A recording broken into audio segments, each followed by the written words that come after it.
United States has got to have a commander-in-chief, a president, a leader who can not only speak to those authoritarian leaders and also America's allies and partners. We're starting today's podcast with this point of view that Biden will at least complete his first term through to January.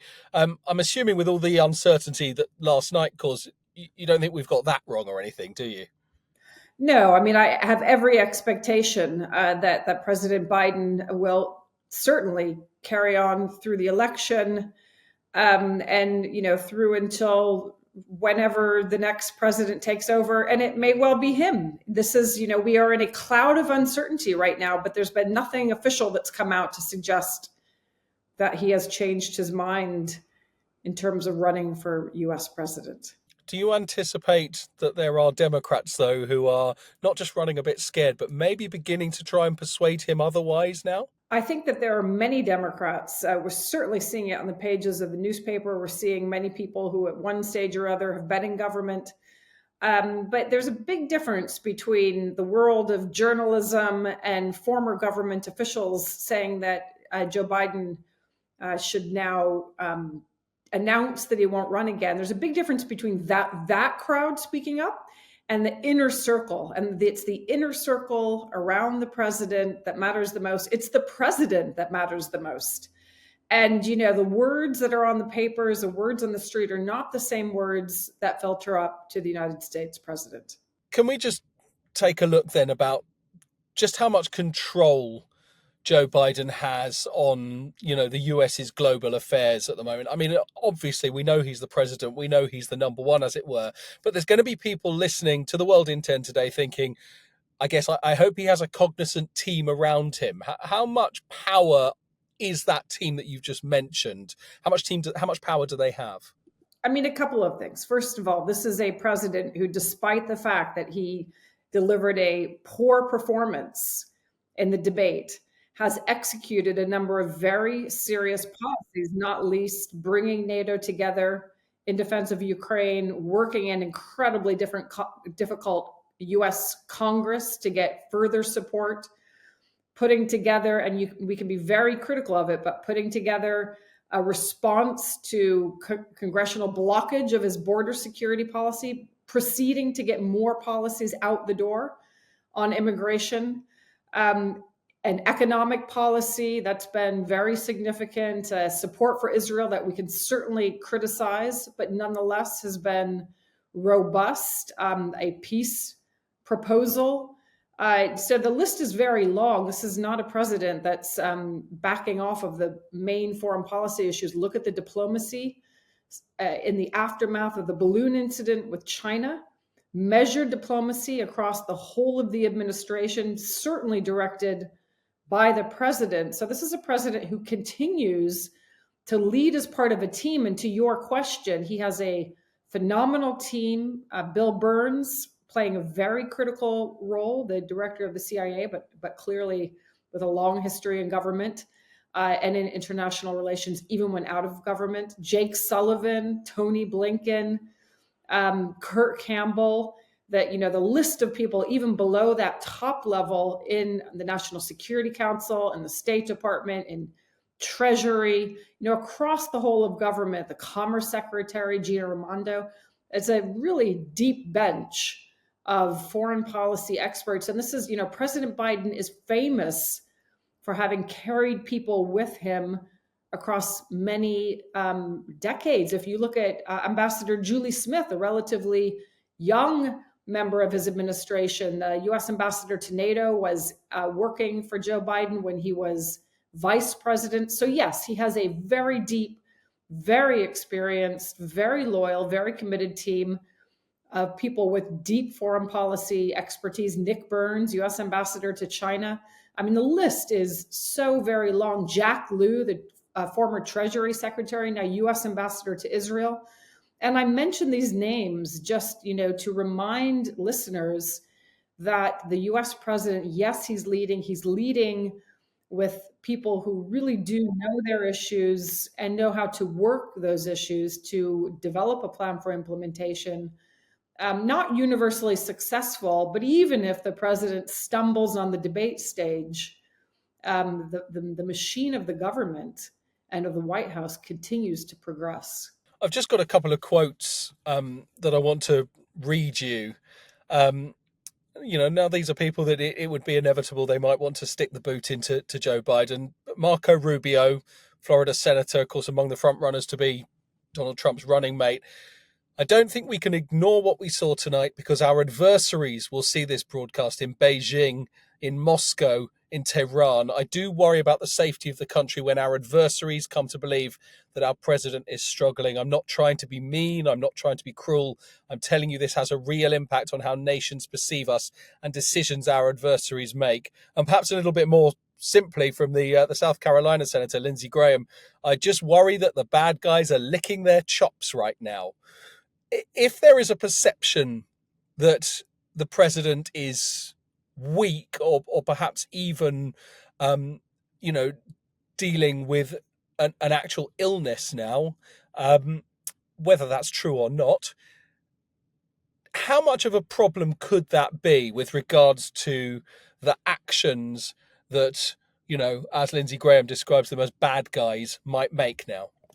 Well, look, there's so many dimensions to this. First of all, I've just noted all the people that are surrounding the president, executing that foreign policy, working with him to create it. But it doesn't negate the fact that the United States has got to have a commander in chief, a president, a leader who can not only speak to those authoritarian leaders and also America's allies and partners.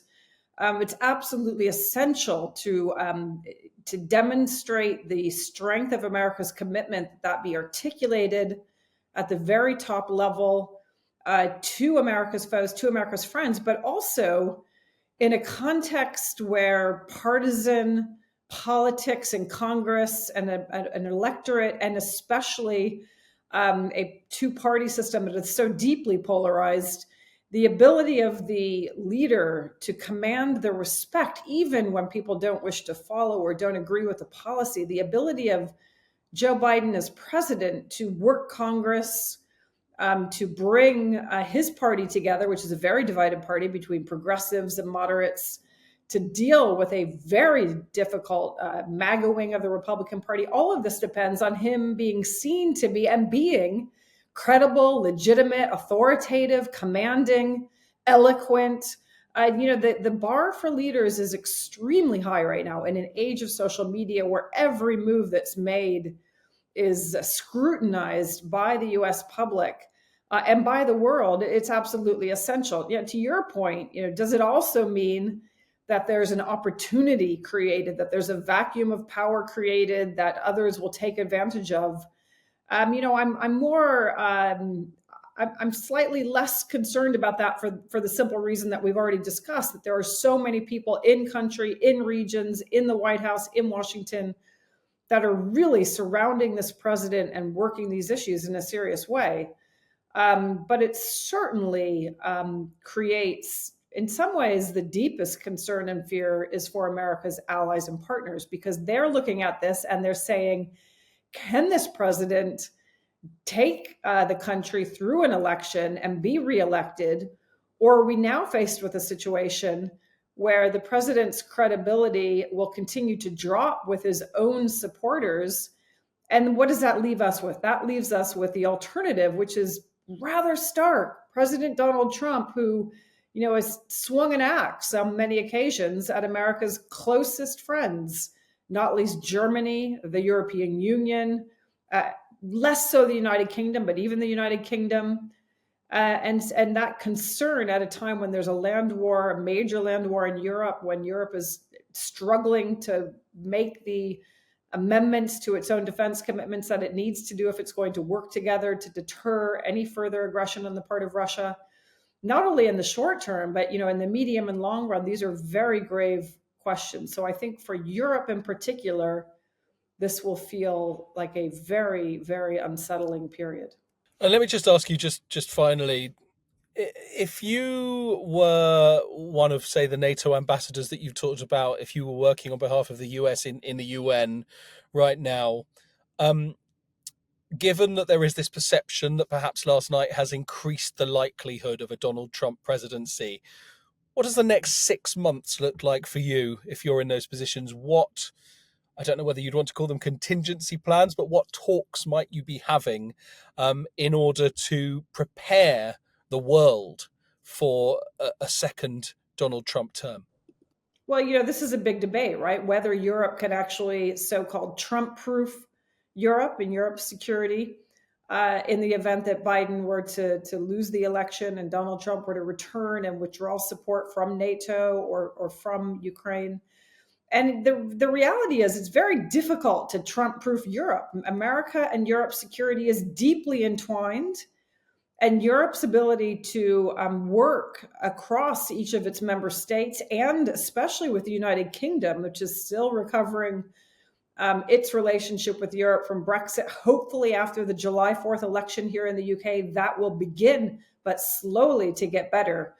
It is very difficult to work around the United States. And so we've seen, some ideas about setting up offices in Germany or in other parts of Europe where there can be more coordination alongside, but perhaps a little bit outside of NATO, strengthening a European pillar of NATO, deepening Europe's defense spending. All of these things are very important, but they are slow burn in a high intensity period. And so I think there aren't any great workarounds that are immediate. And so what we're left with is a Europe that really needs to find a way, regardless of who's in the White House, to work with the United States. And on the Biden side of the ledger, again, those relationships are deep across the whole of government. They're longstanding, they're deep, they're very good.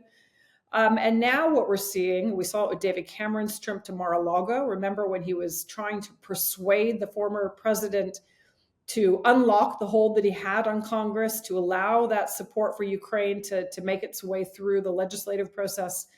We are going to see all sorts of measures like that, where the next British leadership and the leadership that emerges, obviously Macron, but whoever emerges across the whole of government in France and all the other countries of NATO in particular, to hedge their bets and try to develop some positive and constructive links to those who might be part of a Trump administration, if that's what we see. But, we're still kind of taking as an article of faith that Joe Biden and Donald Trump will square off in November. And, that's certainly the strongest bet right now, but we could be facing a very different situation even in a matter of weeks.